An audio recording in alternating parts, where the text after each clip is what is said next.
Então, boa noite a todos. A gente gostaria de dar aí as boas-vindas hoje ao Regis Rosa. O Regis, além de ser um grande amigo, né, parceiro de pesquisa, é também um pesquisador importante do Hospital Moinho de Vento de Porto Alegre. Ele é pós-doutor em Ciências da Reabilitação pela Universidade Federal de Ciências da Saúde, lá de Porto Alegre. É membro do comitê executivo da BRICNET, que vocês conhecem tanto, né, que traz tantos estudos para nós. E o Regis tem sido um líder da pesquisa em sepsis de longo termo, né? Ele foi o pesquisador principal de um estudo importante de sepse, de segmento desses pacientes pós-UTI, que tem um subgrupo de pacientes com sepse. Agora ele é o investigador principal, e ele com certeza vai mencionar isso, do estudo da coalizão, que é para pós-Covid. Por isso que a gente fez tanta questão de convidá-lo hoje, né? O Regis é conhecido internacionalmente, participa do board da OMS, que está cuidando e lidando com a questão do pós-Covid. Então, a gente tem certeza que ele é hoje no Brasil um dos maiores especialistas aí nisso que tanto nos aflige, né? Não diretamente, já que nós cuidamos agudamente dos pacientes, mas nós sabemos que quando eles sobrevivem a nós, né, eles ainda têm um longo caminho pela frente. Então, a gente queria agradecer muito, Regis, você se dispor, no meio aí da sua paternidade recente, de todo o seu trabalho, a passar essa horinha aqui com a gente. Muito obrigada. Obrigado a você, Flávia, pelas gentis palavras, né? É um grande prazer e uma grande honra estar aqui hoje, né?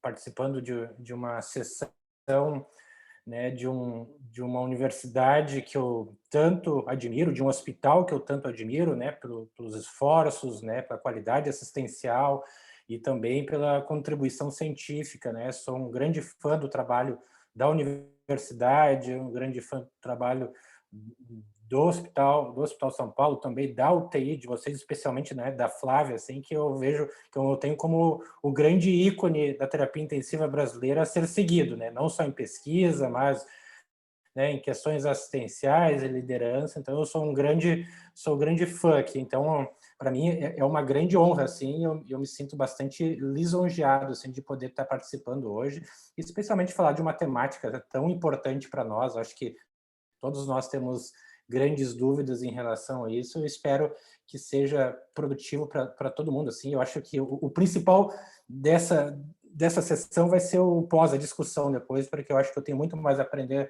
com vocês do que vocês comigo. Então, esse é o desafio, falar da Covid, o que acontece no longo prazo. Já vou antecipar para vocês que eu não sei. Não sei, e acho que talvez a gente saiba algumas coisas de potencial impacto da Covid, mas é tudo muito recente, a gente está lidando com uma doença nova e com complicações novas. Então, o que eu posso antecipar é que tem potencial para ser muito pior do que tudo aquilo que a gente já conhece. Esses são meus conflitos de interesse. Em relação ao conflito de interesse intelectual, eu sou bastante interessado nessa área de desfechos em longo prazo, pós-doença crítica, né? Vou dizer que é minha grande paixão, e vocês vão notar isso em né, um grande, né, uma, uma grande vontade assim de investigar, de falar sobre o tópico, e às vezes talvez, não sei que isso pode deixar uma visão enviesada em relação à importância da temática, mas é o que eu gosto de fazer. Então, esses são meus conflitos de interesse, né?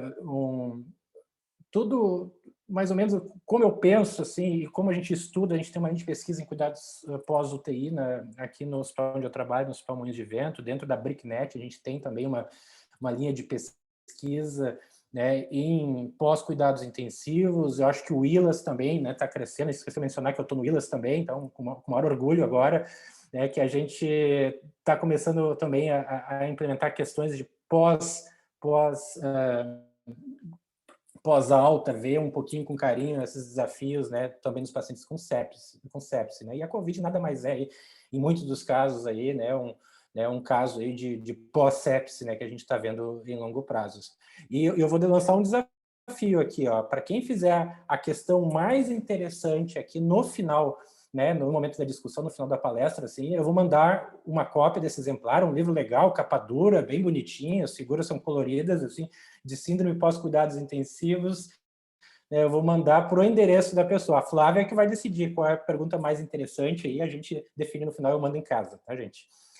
E eu gostaria de elogiar também a iniciativa de vocês, né, aí da UTI da Unifesp, e sobre falar sobre essa temática, porque realmente a gente precisa falar sobre os desfechos em longo prazo, né?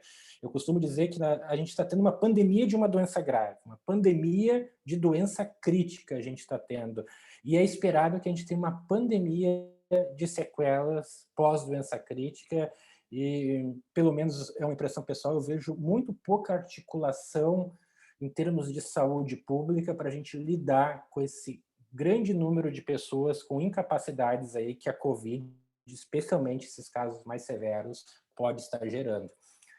Então, esse é o grande problema, né? Sem precedentes na história, a gente está lidando com uma doença respiratória multissistêmica, também a gente pode dizer, na medida que ela progride em uma grande proporção dos casos aí para uma doença grave, para uma pneumonia multifocal, rapidamente progressiva, com uma grande proporção dos pacientes evoluindo para insuficiência respiratória, evoluindo para síndrome do desconforto respiratório agudo, evoluindo para necessidade de ventilação mecânica prolongada, com necessidade de sedação prolongada, com uso de bloqueadores neuromusculares, com disfunções orgânicas múltiplas e com suporte, né, de disfunções orgânicas muito elevado, e também com uma grande necessidade de atividade da equipe assistencial, especialmente, né, num contexto aí de escassez de recursos, né, pela grande demanda aí por cuidados intensivos. A epidemiologia ainda é incerta da Covid, mas em torno aí de 15% a 20% dos pacientes vão necessitar de hospitalização, em torno aí de 25% daqueles que precisam de hospitalização precisam de cuidados intensivos, então daí já temos uma pandemia, né, de uma doença que requer cuidados intensivos, e também aí dentro da UTI, uma grande proporção dos pacientes, aí nós vamos ver os dados depois, em torno de 70% acaba necessitando de ventilação mecânica, e uma grande ocorrência aí de síndrome do desconforto respiratório agudo, que a gente já conhece de outras etiologias, aí, como é que isso se comporta no longo prazo. Esse aqui são dados de uma revisão sistemática publicada no passado, no Critical Care, mostrando como é que a epidemiologia da Covid em unidade de tratamento intensivo, principalmente UTIs, né, da Europa. Então, a gente já imagina aí a questão, né, de diferença para UTIs de países de baixa e de média renda, que a gente tem uma diferença importante em termos de recursos, tanto recursos humanos como recursos materiais. Mas nós temos aí que dos pacientes admitidos em UTI nessa revisão sistemática, aí, com mais de 3.700 pacientes, aí, que a necessidade de ventilação mecânica desses pacientes foi de 70% dos admitidos em UTI, que é bastante alta aqui, né, por uma UTI europeia, por exemplo, né, 70% dos pacientes admitidos com uma patologia específica necessidade de ventilação mecânica. Chama a atenção que a mortalidade intra-UTI em torno de 25% e uma taxa de mortalidade um pouco maior para aqueles que necessitaram de ventilação mecânica, em torno de 35%, que é o que mais ou menos se aproxima aqui no Brasil, né? A gente está com uma taxa de mortalidade de 39% intra-hospitalar para os pacientes com Covid que foram admitidos em UTI, vou falar um pouquinho mais adiante.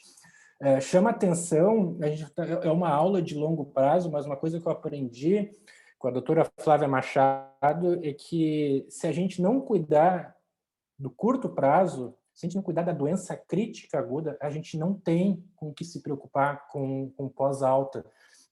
Para eu ter um paciente, né, sequelado pós-UTI, eu preciso ter um paciente vivo, né? E às vezes essa sequela, sim, ela é o custo de sobreviver a uma doença crítica, né? Mas muitas vezes, uma grande proporção dos casos, é uma sequela que ela é transitória, né, irreversível. Esse é o lado bom aí da moeda. Mas as altas taxas de mortalidade, principalmente no nosso país, aqui uma publicação do grupo do Otávio Ranzani, aqui no Lancet Respiratory Medicine, agora de 2021, mostrando altas taxas de mortalidade, independentemente de faixa etária aqui, para aqueles pacientes que são admitidos em UTI. Claro que um crescente em relação quanto mais velho, maior a taxa de mortalidade, mas mesmo pacientes ali na faixa dos 20 aos 39 anos, com uma taxa de mortalidade superior a 25%, né?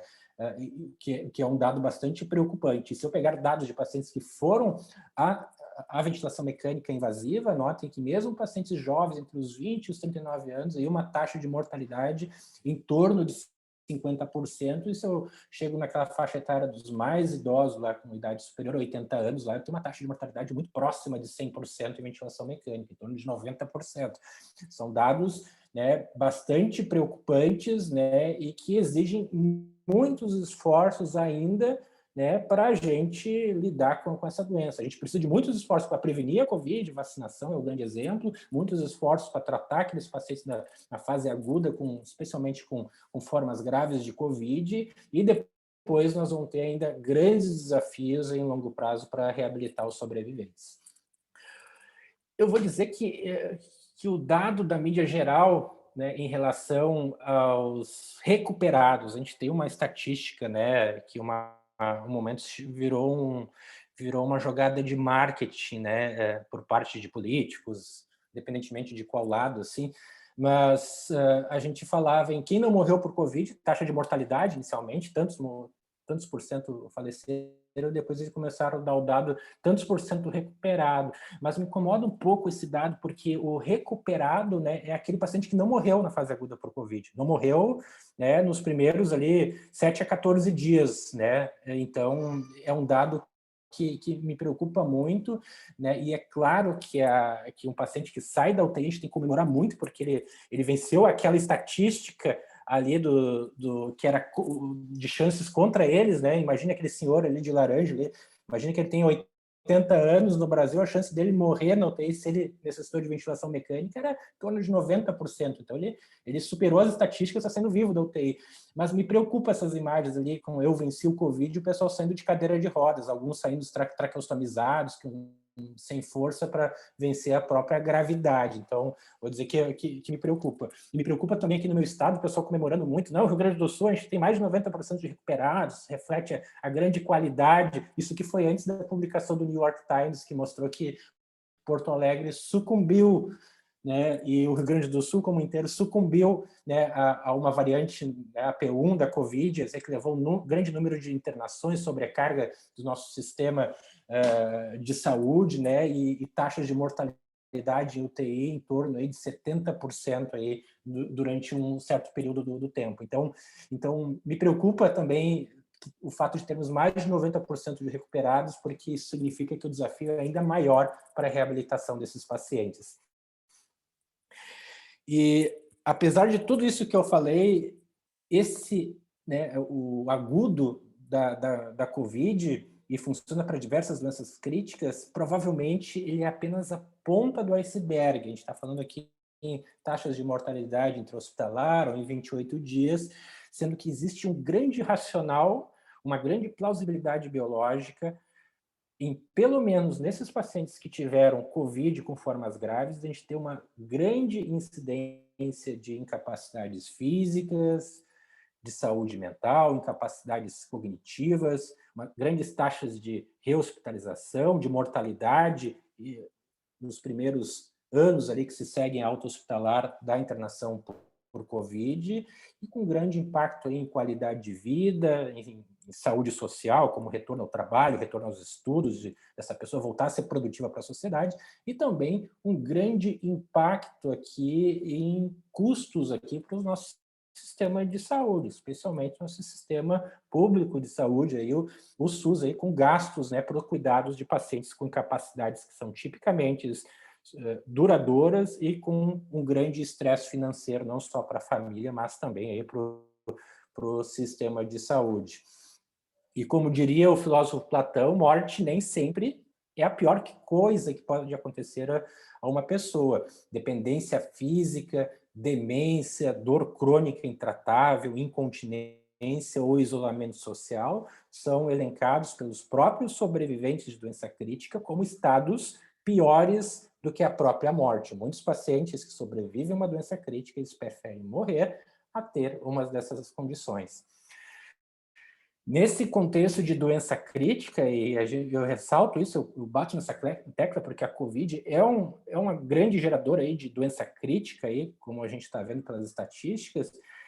Dentro desse contexto, a gente tem a síndrome pós-cuidados intensivos, ou PICS, que é o surgimento novo ou piora de incapacidades nos domínios físico, cognitivo ou mental dos pacientes, ou no domínio mental de familiares. Eu gosto bastante desse termo PICS, apesar de ser muito difícil de padronizar isso em pesquisa, de ser um termo muito pouco aplicável para pesquisa, mas conceitualmente ele é bastante interessante, inclusive pelo fato de incluir o próprio familiar como um possível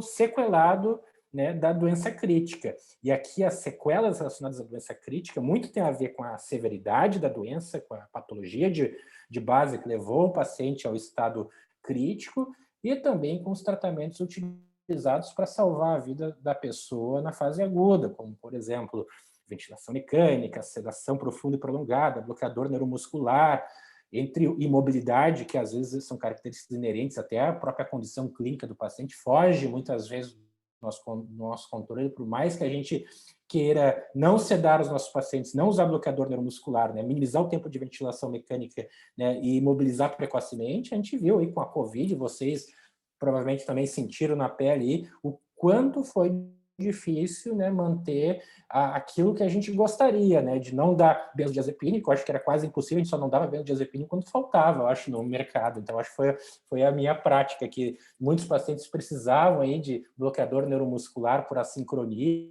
A gente ia com a medicina baseada em evidência, mas tem um estudo lá do PETAL, né, do New England, que mostrou que não dar bloqueador neuromuscular de rotina, né, acabava dando desfechos iguais a tu dar contínuo, né, talvez com mais evento adverso, mas a gente viu que na prática era difícil ventilar muitos desses pacientes, tinha paciente com 100% do pulmão acometido, então a gente estava brigando contra a natureza, então realmente a gente tinha que ajudar esses pacientes de alguma forma, e às vezes o preço da sobrevivência, de um cuidado adequado agudo, é realmente ter uma incapacidade em longo prazo. Dentro do domínio físico é muito comum, né, a redução da capacidade físico-funcional, que pode ser por acometimento da função pulmonar, da função muscular, fadiga, dor crônica, né?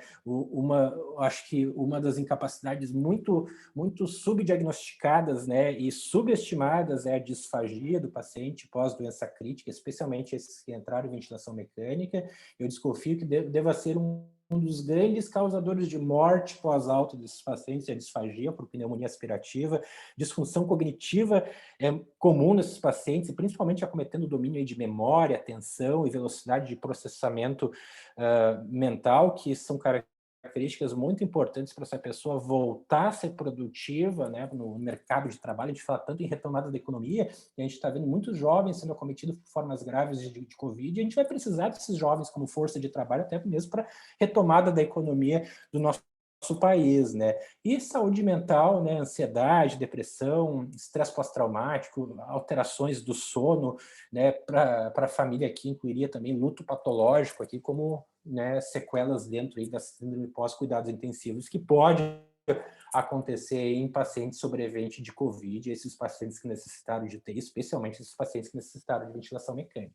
Trazer um pouquinho de dados de outros modelos de doença, outros, né, quadros sindrômicos, né, muito semelhante à Covid, com doenças graves daquilo que a gente já sabe. Por exemplo, a sobrevida em longo prazo após um episódio de sepse, um paciente que foi hospitalizado por sepse em um ano, varia em alguns estudos aí, né, uma taxa de mortalidade de 10% até 40% no primeiro ano de mortalidade após um episódio de sepse. Se eu pegar em 2 anos essa nossa população, aí eu tenho uma taxa de mortalidade que pode chegar até 50%. Então, aquele paciente com sepse que eu investi grande parte dos meus recursos, né, tive um grande investimento no intra-hospitalar para fazer com que esse paciente saia vivo do hospital, né? Muitos deles, em 2 anos, metade dos pacientes estão mortos. Isso aqui é estatística mundial, predominantemente aí de países da América do Norte, Europa e Oceania. Então, são países predominantemente de alta renda. No Brasil, aí, né, estimamos que esse resultado seja pior. Vou mostrar um pouquinho mais adiante.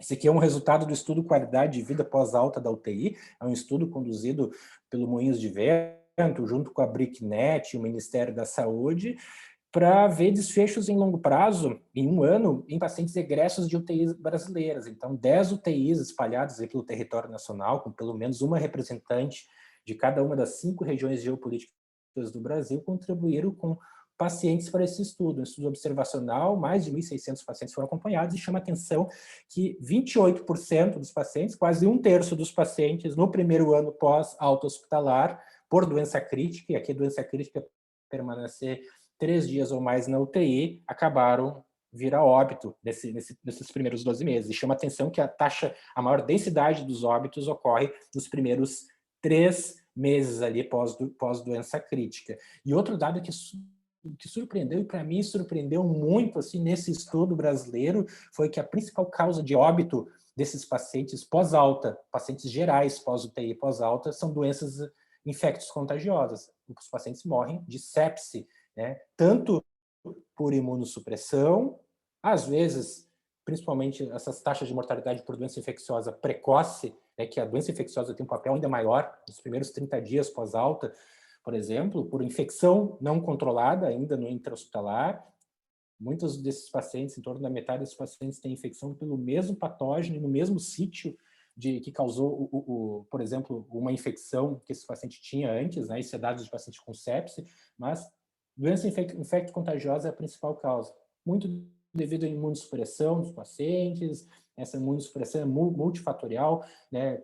Pode ter algum efeito imune, mas também tem efeito de disfagia, de imobilização, de fraqueza desses pacientes, né, como um todo. São pacientes frágeis, aqui acabam morrendo de doença infecto-contagiosa, né? E eu costumo comentar que às vezes a gente não presta atenção em coisas básicas, né, de orientar o paciente que recebe alta pós-doença crítica, né, do hospital, né, orientar sobre sinais de gravidade de infecção, né, porque a gente sabe que tempo é vida nesse manejo, né, de vacinar esses pacientes para influenza, vacinar agora para Covid, vacinar para pneumococcus, são as principais causas. Então, a gente tem muita questão prevenível, né, de fazer uma avaliação da deglutição, de adaptar a dieta, né, e de evitar uma pneumonia aspirativa, por exemplo, né, de cuidar dos dentes dos pacientes, né, evitar a doença periodontal, que também é uma grande etiologia de pneumonia aspirativa. Esses desfechos aqui são de pacientes sobreviventes de SARA em longo prazo, é uma publicação aí do grupo canadense aí no New England Journal of Medicine, mostrando aqui, ó, olha só que interessante, eles utilizaram o teste da caminhada de 6 minutos, que é um teste super pragmático para avaliar a capacidade física funcional dos pacientes, e super validado, inclusive, né? Notem ali que no primeiro ano pós-alta hospitalar, o paciente com SARA, no primeiro ano, esses pacientes eles tinham uma performance no teste da caminhada de 6 minutos equivalente a 50% do predito para a sua idade, para a sua patologia de base. Eu começo a ter uma performance, né, próxima do predito ali 2 anos após, né, a hospitalização por SDRA. Então, chama atenção, né, o impacto em doença física. Aqui no segundo gráfico, eu tenho o grande impacto em qualidade de vida, né, principalmente no domínio físico, que é o PCS ali, que vocês estão vendo, é a curva inferior, e ela mais ou menos segue a performance do teste da caminhada de 6 minutos. Lá por 2 anos, um pouquinho mais de 2 anos, que esses pacientes recuperam a qualidade de vida a qualidade de vida em comparação à população controle, que é o esperado para a sua faixa etária e para o seu grau de comorbidade. E chama a atenção que esses pacientes também têm um excesso de mortalidade nos anos aí que segue a doença crítica, com a curva de mortalidade também se estabilizando ali próximo, né, dos 2 anos, ali, ficando comparável à sua faixa etária e às suas comorbidades. Esse aqui é um estudo que a gente fez lá no Moinhos de Vento. A gente tem um ambulatório de cuidados pós-doença crítica, e aqui pacientes gerais pós-doença crítica, 4 meses pós-doença crítica, a gente aplicou o teste da caminhada de 6 minutos. E no gráfico da direita, eles estão vendo a plotagem de todos os pacientes, e notem que a maioria deles, quase todos, exceto 2, estão abaixo da linha tracejada azul, que seria o esperado, a performance esperada para a sua faixa etária, né, e para o seu grau de comorbidade. E notem que grande parte dos pacientes, a maioria dos pacientes, está com a performance abaixo de pacientes com DPOC Gold maior ou igual a 2, que é a linha tracejada verde, e também abaixo da performance de pacientes com insuficiência cardíaca classe 2, né, da New York Heart Association também, são modelos de doenças crônicas altamente debilitantes e associadas a uma pior qualidade de vida. A cognição pós-doença crítica também é um grande problema. Esse estudo aí do Pandaripand, aí do New England de 2013, causou um grande frenesi, mostrando que grande parte dos pacientes pós-doença crítica, um ano após, estava com alguma sequela cognitiva, né? Pelo menos em grau leve. E chama atenção que mesmo pacientes jovens, com idade inferior a 50 anos, a performance no teste cognitivo foi muito semelhante a pacientes com sequela de traumatismo crânioencefálico. E se eu pegar a faixa etária dos pacientes, né, uma faixa etária maior, eu sei que dá para chamar de idade maior de 65 anos idoso hoje, né? Então é meio complicado isso, mas uma performance semelhante a pacientes que tinham doença de Alzheimer. E esse estudo da Ramona Hopkins, publicado no Chest, lá em 2006, já mostrando quais são os domínios de cognição mais afetados pela doença crítica, que memória, função executiva, atenção, velocidade de processamento, função intelectual e função visoespacial. Tudo função superior necessária para o paciente, por exemplo, se manter no mercado de trabalho, voltar a estudar. Então, às vezes eu tenho um paciente que pontua normal, né, pontua, né, nota máxima lá no Mini-Mental, né, mas eles têm queixa de memória, têm queixa de função executiva, e a gente vai fazer uma testagem mais específica, a gente consegue achar esses problemas, né, que causam um grande impacto em qualidade de vida e também causam, né, sintomas de saúde mental, eles ficam ansiosos, ficam angustiados, ficam, né, com depressão por causa dessa performance cognitiva, porque cognição é aquilo que os pacientes mais temem. Muitos deles preferem estar mortos a ter uma perda completa, grave aí da sua cognição. Saúde mental é outro, né, outro tópico prioritário nessa população aqui. Esse é um estudo, né, também derivado de qualidade de vida pós-alta UTI. O primeiro autor, o Dr. Cassiano Teixeira, aí, que é o grande coordenador desse estudo, aí, pesquisador e amigo aqui de Porto Alegre, aqui, publicado no Chest, saiu agora, tá ainda no prelo, né, mostrando que ansiedade 6 meses pós-alta, aqui tem 500 pacientes aqui que foram avaliados, né, 6 meses pós-alta da UTI, ansiedade 24%, depressão 20%, estresse pós-traumático 15%. Então, taxas muito altas, muito maiores na população geral. E o que chama mais atenção ainda é que 70% dos pacientes com algum transtorno mental, aqui, eles tinham co-ocorrência de 2 ou mais síndromes. Então, os pacientes não tinham só sintomas de ansiedade, só sintomas de depressão, eles tinham sintomas de ansiedade e sintomas de depressão, tinha sintomas de depressão e estresse pós-traumático, tinha sintomas de estresse pós-traumático, mais depressão, mais ansiedade.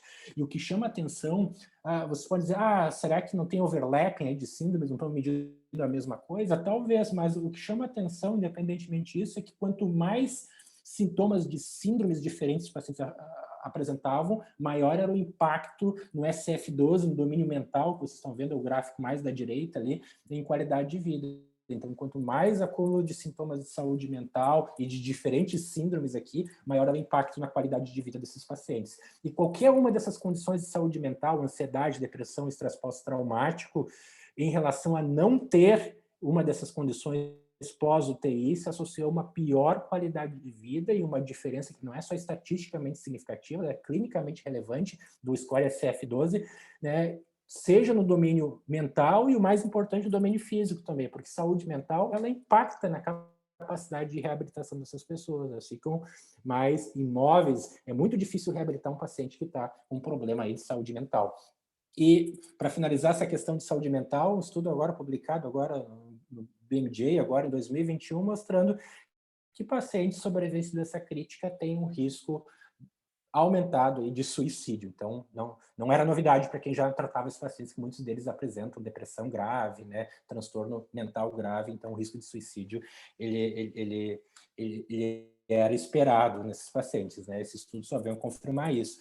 Então, o estudo Qualidade de Vida Pós-Alta no Brasil chama atenção aqui, um dado que eu vou voltar depois para a gente fazer a avaliação do impacto da Covid aqui, Em 3 meses, 36% com dependência física funcional, pelo menos em grau moderado, são pacientes que dependem de cuidador, por exemplo, para cuidar das suas atividades de vida diária, como higiene, alimentação, 23% com ansiedade, 19% com depressão, 14% com estresse pós-traumático, e chama atenção aqui 71% com disfunção cognitiva em grau pelo menos leve. É muito parecido esse dado, apesar de ser bastante gente aqui com disfunção cognitiva, mas é muito parecido com o dado lá do estudo do Pandaripandi.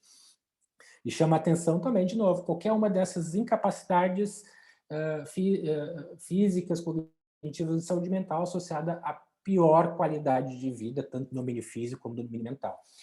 Tem um aumento, né, importante, cada dia cresce a lista de sintomas possivelmente associados com a long COVID, né, com o COVID persistente, né, com sintomas associados, né, à COVID-19. Então, sendo fadiga o mais comum, mas os pacientes também apresentando alteração de atenção, perda de cabelo, né, alteração de paladar, né, de olfato, alguns pacientes apresentando dispneia. Então, são sintomas prolongados. A lista já é mais de 100 sintomas hoje, né? A gente fala de uma revisão sistemática recente com 50 sintomas.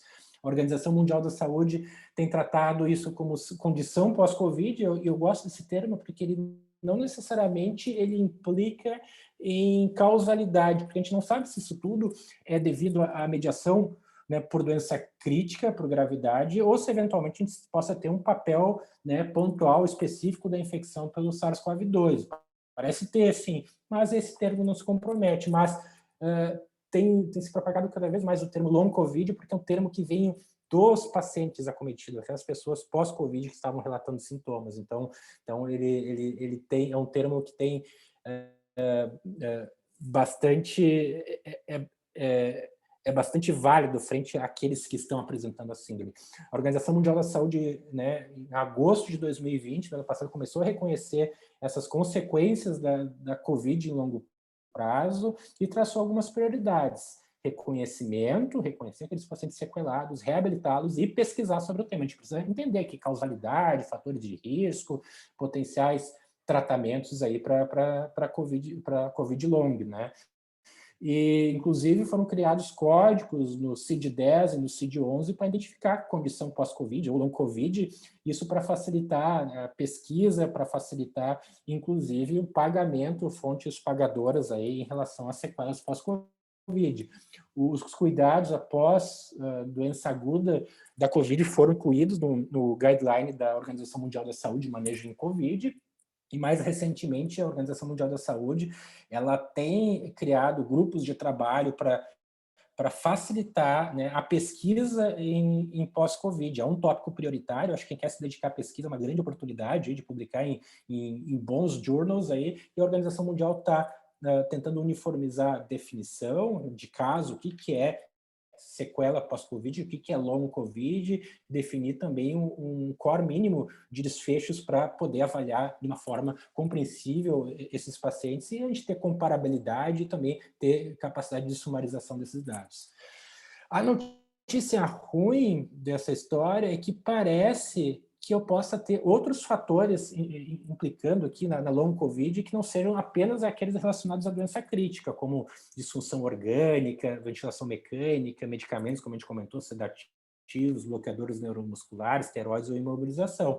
Parece que eu posso ter algum efeito potencializador da infecção pelo SARS-CoV-2, como disfunção endotelial, aumentando o risco de eventos tromboembólicos em médio e longo prazo, disfunção imune desses pacientes, eu tendo fenômenos inflamatórios persistentes causando lesão orgânica em longo prazo, ativação de resposta autoimune, a própria inflamação, como eu já comentei, e o hot topic é que muitos dos pacientes com sintomas persistentes pós-Covid, eles têm, né, uma estimulação imune prolongada proveniente de reservatórios de infecção persistente, né? Vocês veem aqueles pacientes, às vezes, com PCR persistentemente positivo, e alguns pacientes, mesmo com PCR do trato respiratório negativo, podem ter, né, infecção em reservatórios, né? Pode estar com SARS-CoV-2, um desses grandes reservatórios é o intestino, por exemplo. E também dano residual a tecidos que são positivos aí por receptor da ECA2, aí, por exemplo, o pulmão. A gente está vendo alguns estudos mostrando sequelas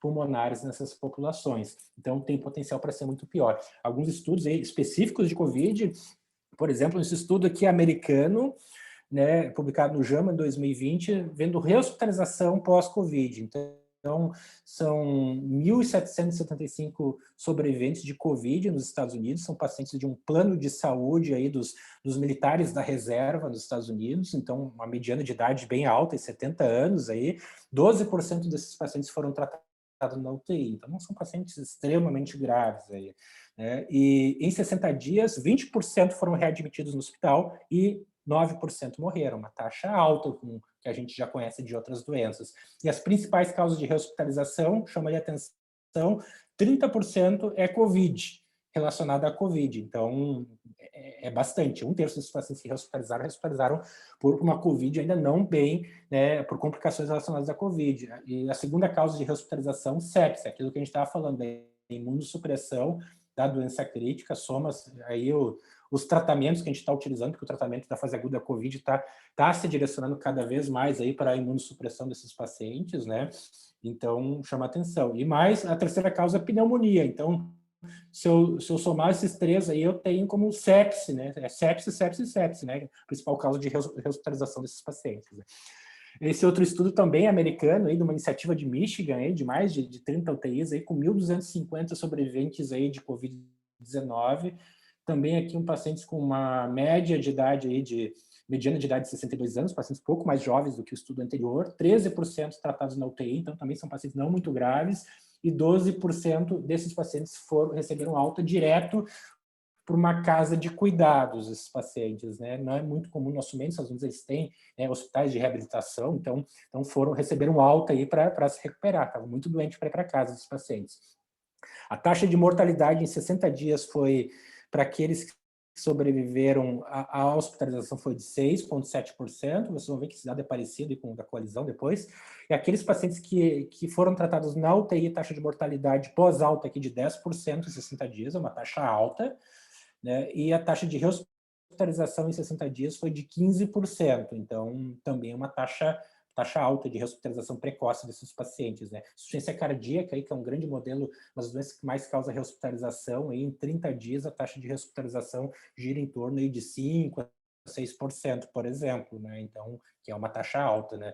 E chama atenção que metade dos pacientes, 48 anos, se sentiam emocionalmente afetados pelo seu estado de saúde, e 36%, mais de 1/3 dos pacientes, se sentiam financeiramente afetados pelo seu estado de saúde. Então, são desfechos um pouquinho mais centrados no paciente aqui, que mostram o impacto da doença.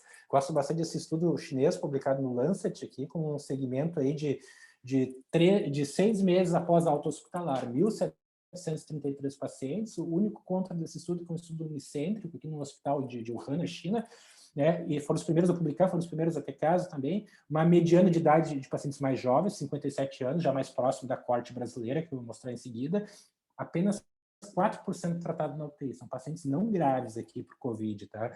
E 6 meses após Covid, chama atenção, 76% tinham algum sintoma persistente, sendo o sintoma persistente mais comum aqui, fadiga ou fraqueza muscular, 63%, seguido aí por dificuldades de sono, 26%, perda de cabelo, 22%, alterações de olfato, aí, que vocês vão ver que é bem recorrente esse sintoma, aí, 11%.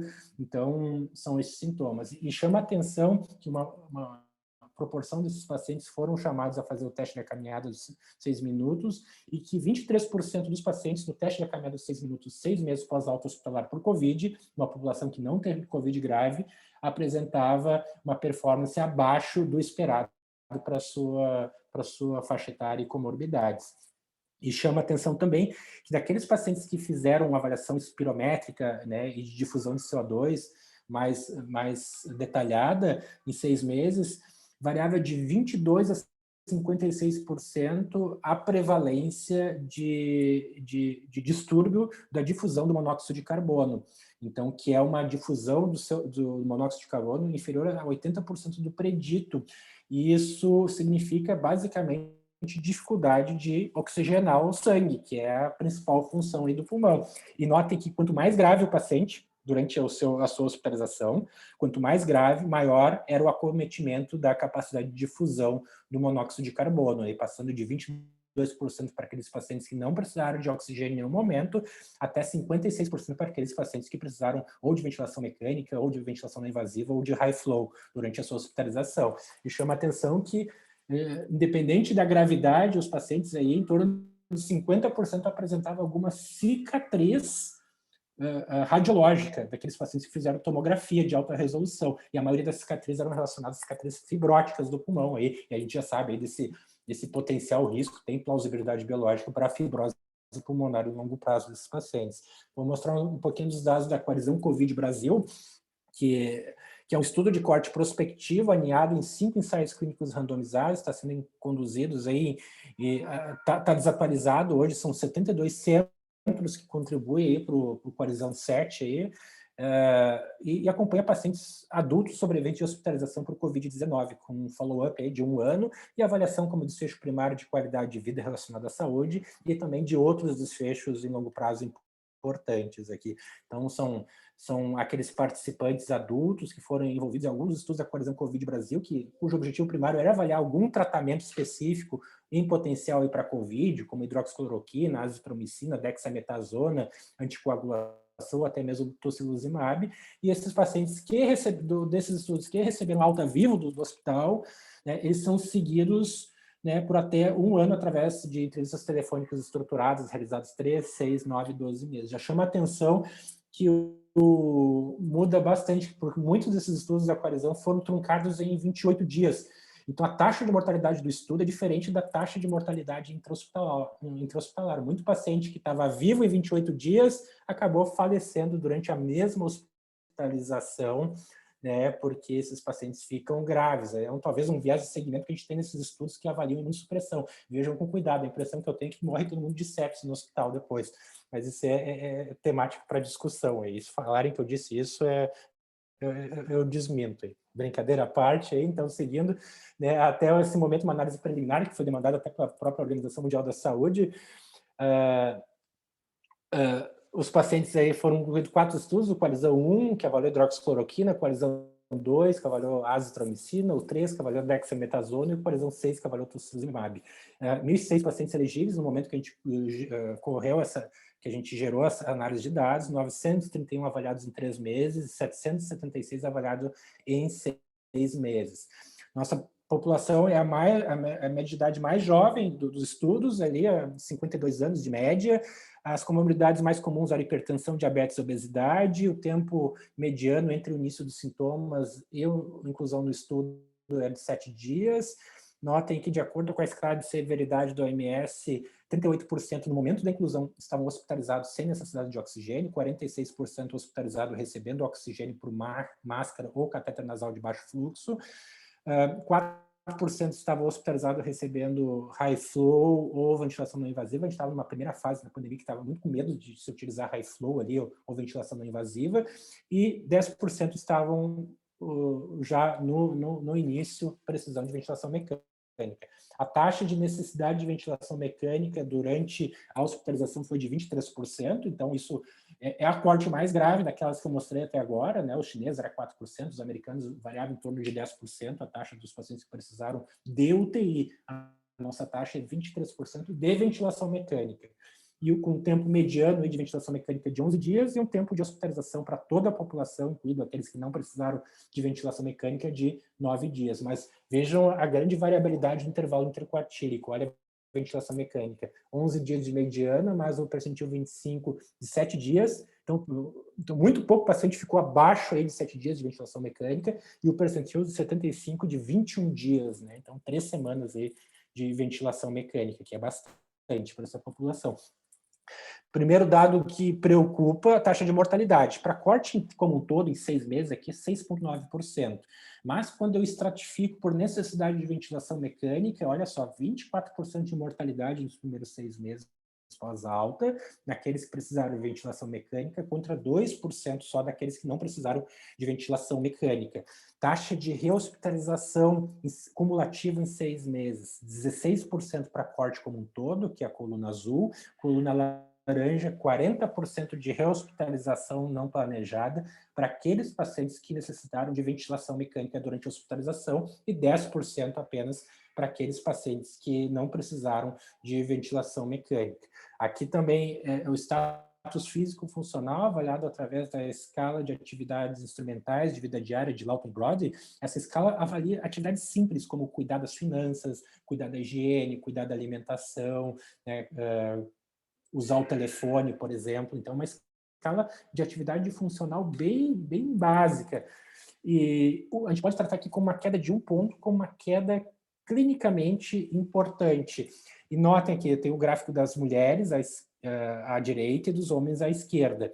E em laranja é o comportamento daqueles que precisaram de ventilação mecânica. E notem que no período antes da Covid, que é 1 mês antes da hospitalização por Covid, todos partem do mesmo baseline ali, mas aqueles pacientes que tiveram necessidade de ventilação mecânica tiveram um impacto importante, uma queda importante aí da escala de Lawton-Brody, e em 6 meses pós-alta eles não tinham recuperado ainda o seu nível basal, né?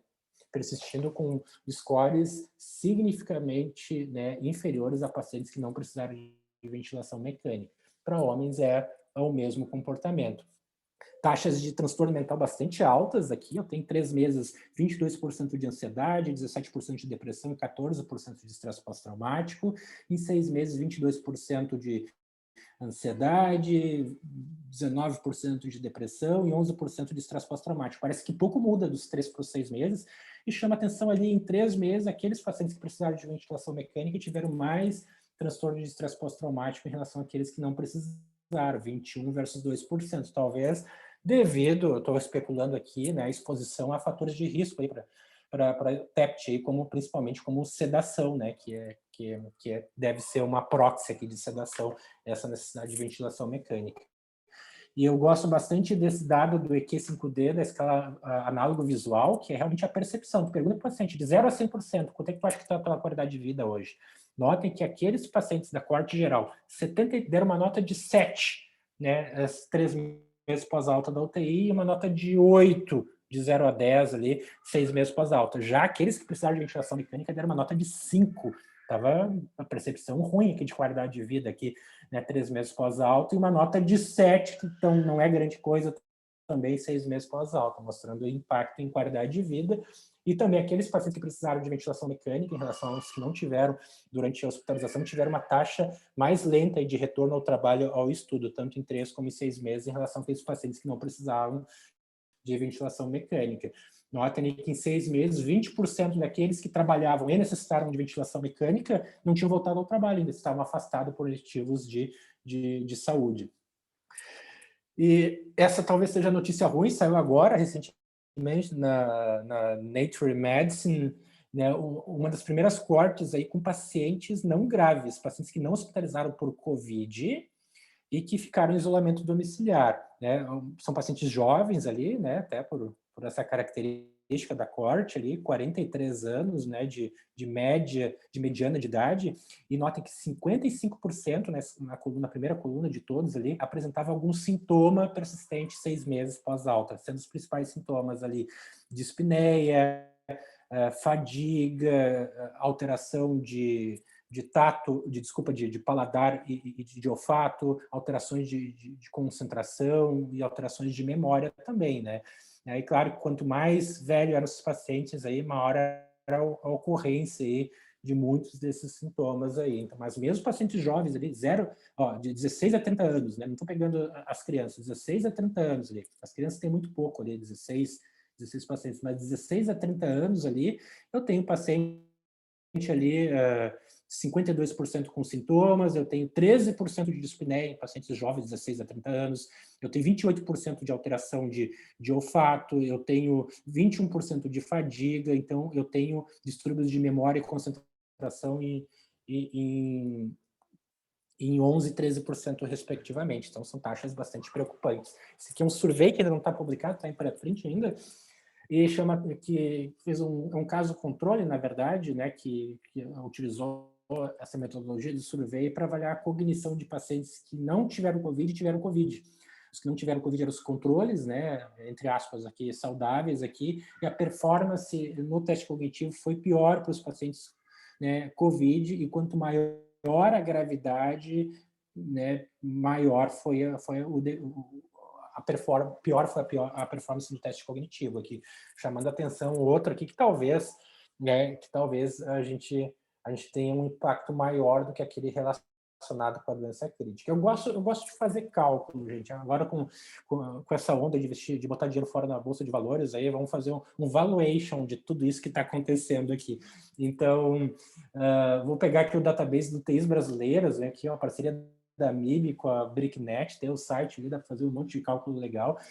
O UTIs brasileiros, ele acompanha dados de aproximadamente 40% aí das UTIs brasileiras, está falando com o Jorge Salu aí, hoje, que é um dos coordenadores do EpiMed. E chama atenção aqui, ó, hospitalizações por Covid, né, de 1º de março do ano passado até 23 de junho agora desse ano, foram 176 mil. Então eu vou multiplicar por 2,5 para chegar fazer uma estimativa de 100%, que daria em torno do Brasil de 440 mil admissões e UTIs no Brasil por Covid. Provavelmente é mais, a gente tem pelo menos aí 500 mil mortos por Covid até o momento. Então é uma premissa aqui muito conservadora aqui, com uma taxa de mortalidade do UTIs brasileiras de 39% e UTI de Covid, que é uma taxa de mortalidade dos privados de 31% e dos públicos de 53%. E eu vou pegar dados do qualidade de vida pós-alta da UTI, né, que é um dos maiores estudos brasileiros em relação ao pós-alta. Então, eu estou partindo da premissa aqui que a Covid só causa, né, sequela mediada por severidade de doença, que não tem nenhum efeito específico do SARS-CoV-2, que eu acho muito pouco provável.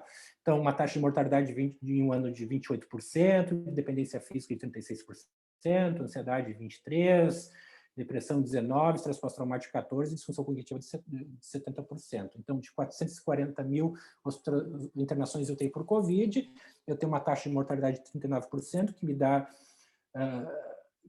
me dá 268 mil pacientes que receberam alta do hospital, uma taxa de mortalidade em um ano de 75 mil mortes, então pode botar aí no cálculo aí 575 mil, provavelmente mortes relacionadas à Covid, né? E entre os sobreviventes em 12 meses é esperado que a gente tenha 69 mil pessoas aí com dependência física funcional, 44 mil com ansiedade, 36 mil com depressão, 27 mil com estresse pós-traumático e 135 mil pacientes com disfunção cognitiva em um ano de pandemia. Então, é um dado que nos assusta.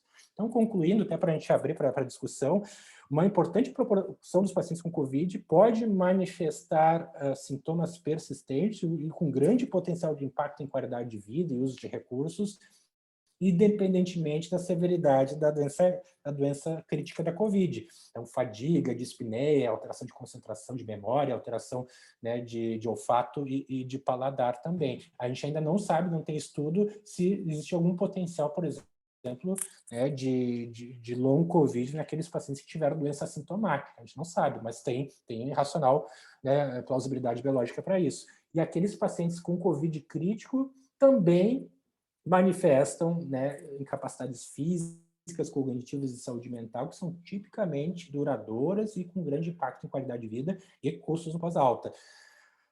Políticas de saúde em Covid, elas são fundamentais, né? Reconhecimento, reabilitação e pesquisa, né? São muito necessárias. Eu falo isso no momento bastante crítico, não é só no Brasil, no mundo, onde pesquisa está sendo demonizada, né? Então, cada vez é mais difícil conseguir recursos em pesquisa. Eu fico bastante confortável em falar isso numa universidade pública, né? E é fundamental, a gente tem que lutar por isso, né? Senão o impacto para todos vai ser muito ruim. Muito obrigado, gostaria de abrir. Eu acho que agora vem a parte boa, que é a gente conversar sobre o tema. Excelente, Regis, uma apresentação excepcional, já vimos alguns comentários aqui no chat, nos grupos também, as pessoas comentando a excelência aí da sua apresentação, que eu, como já conhecia você antes, sabia que seria mesmo, né? Parabéns e muito obrigada novamente.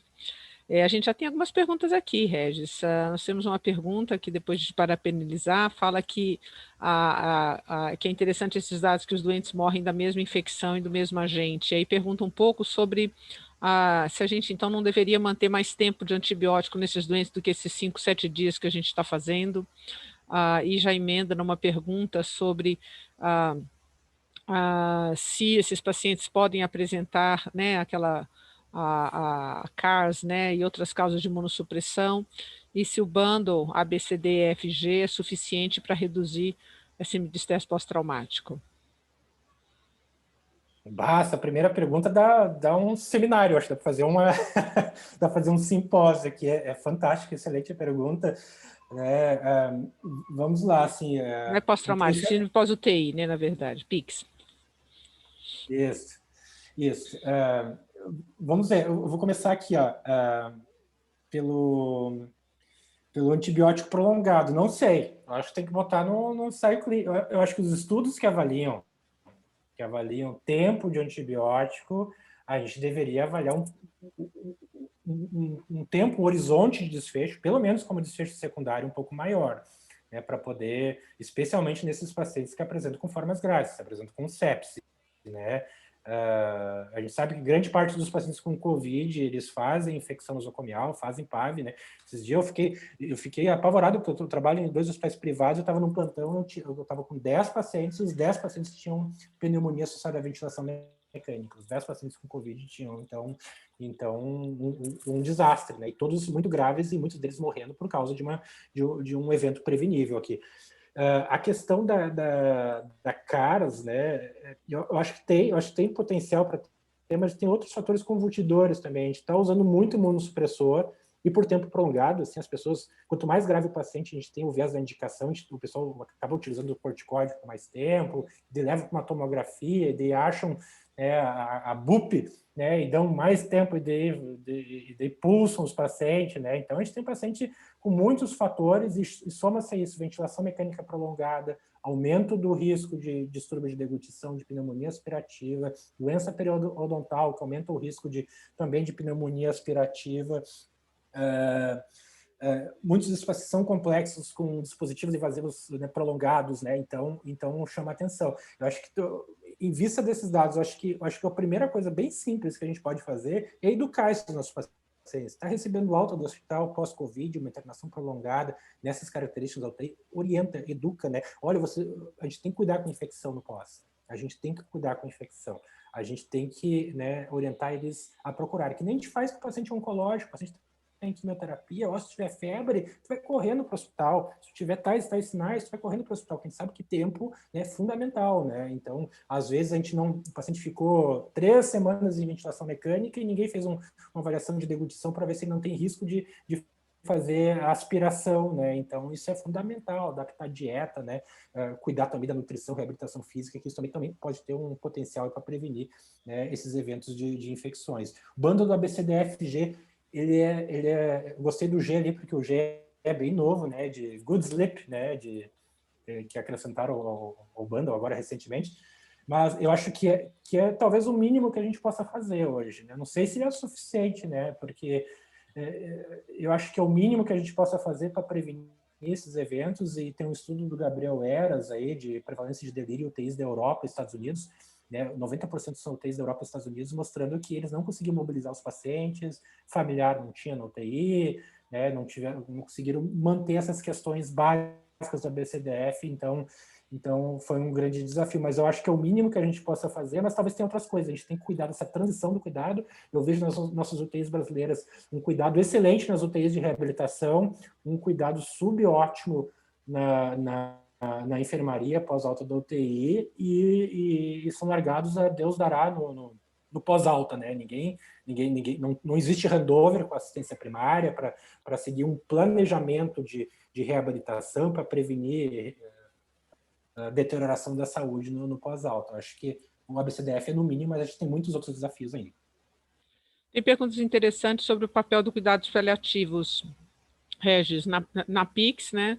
Se esses pacientes não gostariam de estar vivendo essa dependência, né? Considerando aí a comparação de pacientes com DPOC e CC em estágio avançado com os pacientes de síndrome pós-UTI com múltiplas sequelas, seria o caso de estarmos pensando em discutir cuidados paliativos mais precocemente, ou seja, qual é o papel da discussão de cuidados paliativos nesse cenário aí? Eu acho que esses dados eles têm que fazer parte da nossa discussão durante o processo de compartilhamento de tomada de decisão. Eu acho que esse conhecimento ele é fundamental, mas eu ainda acho bastante complexo nessa população. Por exemplo, a gente, né, em ambulatório pós-UTI, a gente lida bastante com, né, com definição de terminalidade, de limitação né, de, de intervenções em caso de pior. Eu acho que isso é necessário. Todo mundo que faz acompanhamento ambulatorial tem que ter essa conversa em algum momento. Mas eu ainda acho bastante complexo, porque grande parte destas incapacidades, né, eu não mostrei curvas, pelo menos, né, em relação às outras doenças de tendência a longo prazo, grande parte delas acabam se recuperando. Mesmo disfunção cognitiva, existe uma grande proporção de pacientes que são recuperáveis e a gente não sabe direito quem são esses pacientes, que são reabilitáveis, né? E tem outra questão bem importante, assim, que é um viés, talvez um viés cognitivo, assim. Se tu perguntar para uma pessoa como é que está a qualidade de vida dela, e ela é um jovem que tem vida ativa, e agora da Covid não pôde fazer festa, pode dizer que tá uma porcaria a minha vida. A qualidade de vida está péssima, eu estou engordando, engordei 12 quilos, né? Não vejo meus amigos, não sei o quê. Talvez essa mesma pessoa tiver um Covid e ficar hospitalizada e sair traqueostomizada da UTI, com fraqueza muscular, com algum grau de ansiedade, depressão e com disfunção cognitiva, pode ser que ela tenha uma percepção até melhor da qualidade de vida depois. A gente tem esse viés do sobrevivente, as pessoas adaptam a sua percepção em relação à sua qualidade de vida. Esse é um fenômeno já bastante descrito em sobreviventes de doença crítica. Então, às vezes, eles dizem, eu pergunto para um vozinho que eu acompanho no pós-alta, eu perguntei no ambulatório, eu via ele, assim, traqueostomizado, assim, coitado, assim, tava um caquético, assim, os familiares já tinham jogado a toalha, assim, já queriam, não, a gente não quer levar ele para o hospital de novo, se ele piorar, não sei o quê. Eu perguntei, como é que tá a sua vida desse jeito que o senhor tá levando? Eu, né, falando assim, ele tava com uma eletrolaringe, não, eu tô bem, não sei o quê, tô bem, o senhor acha que valeria a pena a gente levar o senhor para o hospital de novo, caso piorar, o senhor passaria por tudo isso?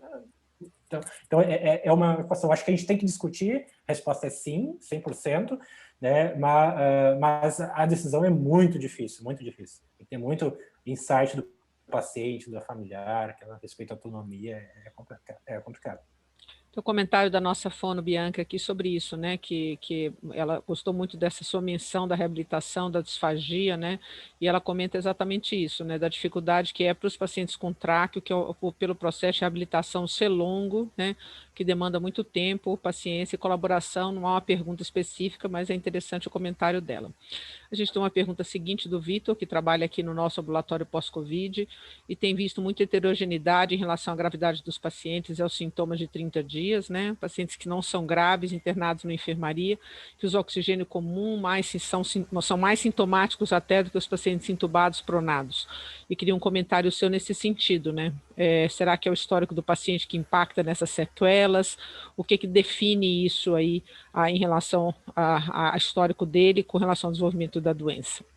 Eu acho que esse relato vem bem a calhar, porque parece não ser só o problema é só a doença grave causada pela Covid, como se isso já não fosse, né, um grande problema, né? Mas parece ter alguma coisa relacionada à interação do SARS-CoV-2, né, com o organismo, sistema imune, ativação de resposta autoimune. Parece que esses pacientes fazem uma síndrome de fadiga prolongada, e fadiga é o principal sintoma desses pacientes, e mesmo pacientes com quadros leves apresentam-se bastante sintomáticos, né? E talvez depois da fadiga, do cansaço, vem aquela questão do brain fog, né? Que é a dificuldade de concentração que esses pacientes apresentam. Isso está sendo bastante relatado nos clubes de futebol. Estava conversando com o pessoal da medicina de esporte, né? O pessoal que faz atividade física de alta performance tem muita dificuldade nos primeiros meses após um episódio leve de Covid, que seja, para retornar a sua performance plena. Então, parece ter um impacto independente de severidade desses pacientes.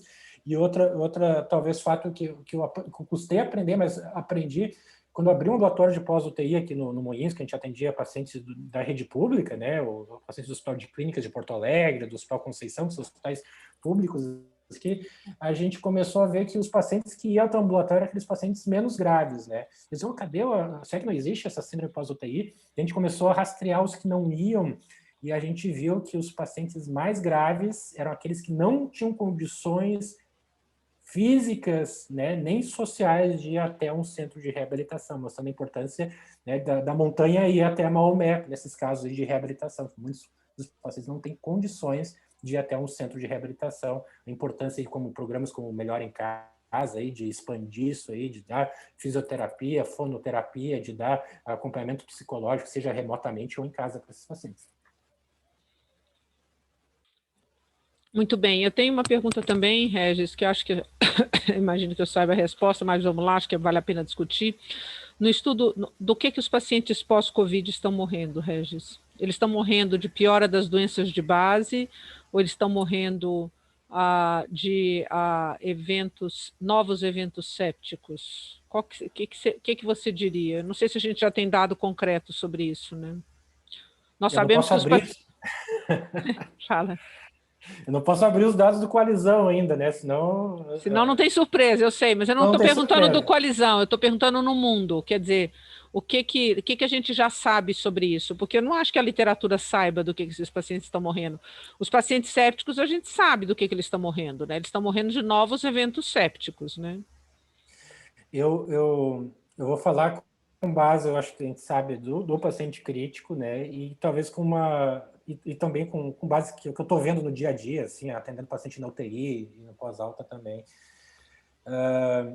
Me parece que tem dois picos assim de mortalidade pós-UTI. O paciente está saindo da UTI, né? Acho que principalmente a audiência aqui, o pessoal que trabalha em UTI. O paciente sai da UTI. Eu acho que a gente tem um primeiro desafio que esse paciente tem uma mortalidade precoce, que muitos desses pacientes estão no hospital ainda, que eles recebem alta da UTI, acabam se determinando, né, limitação de intervenções para esses pacientes não voltam mais na UTI, mas eles morrem no hospital ainda.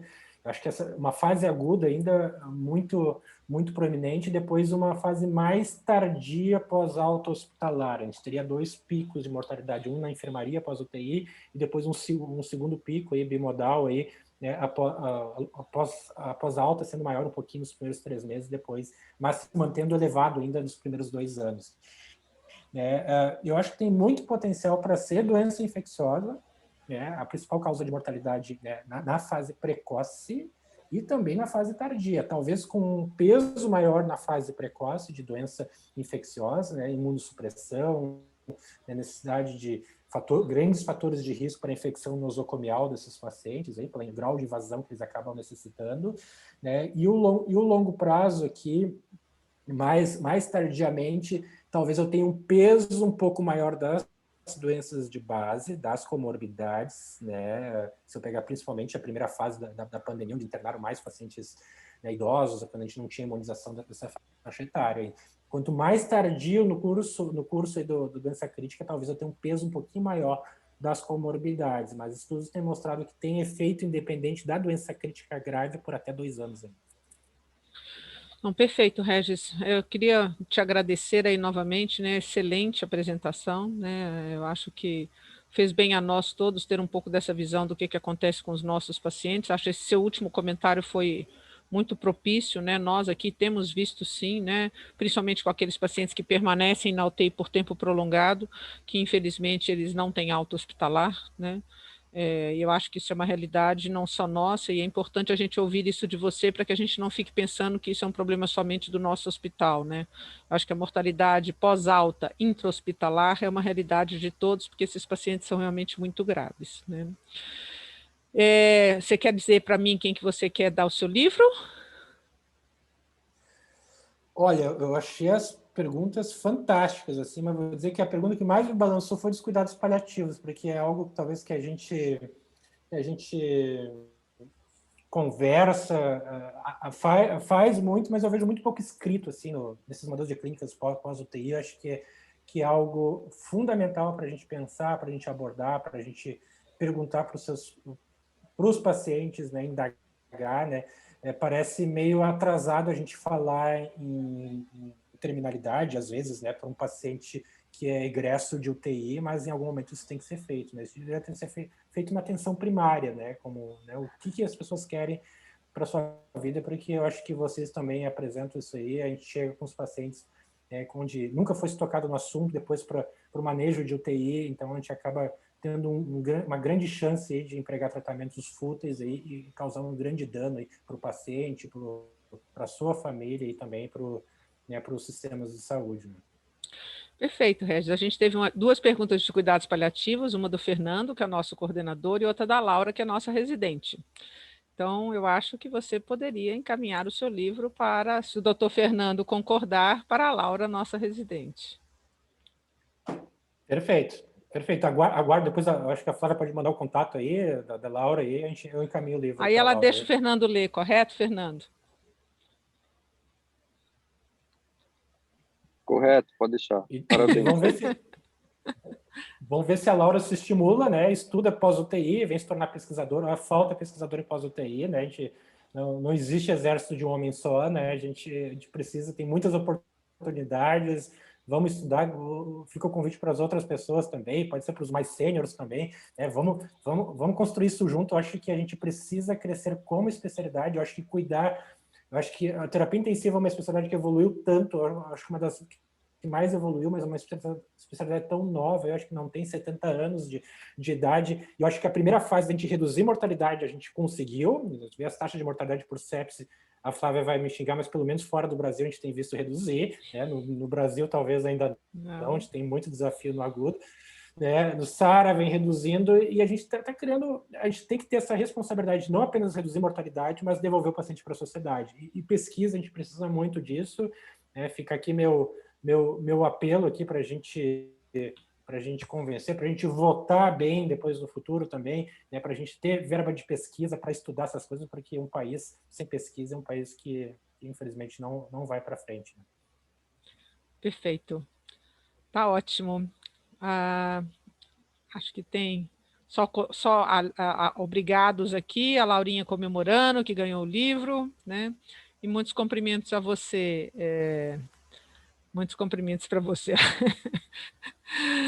Muito obrigada, Regis. E saiba que essa aula fica gravada, fica disponível no nosso site, então não foram só as quase 60 pessoas ou mais, né? Porque nós temos grupos assistindo juntos que te ouviram hoje, outras pessoas do nosso serviço e também de outros serviços vão ter oportunidade de ouvir sua apresentação, porque esse canal nosso é bem difundido, tá bom? A gente te agradece muito o tempo que você disponibilizou para nós hoje.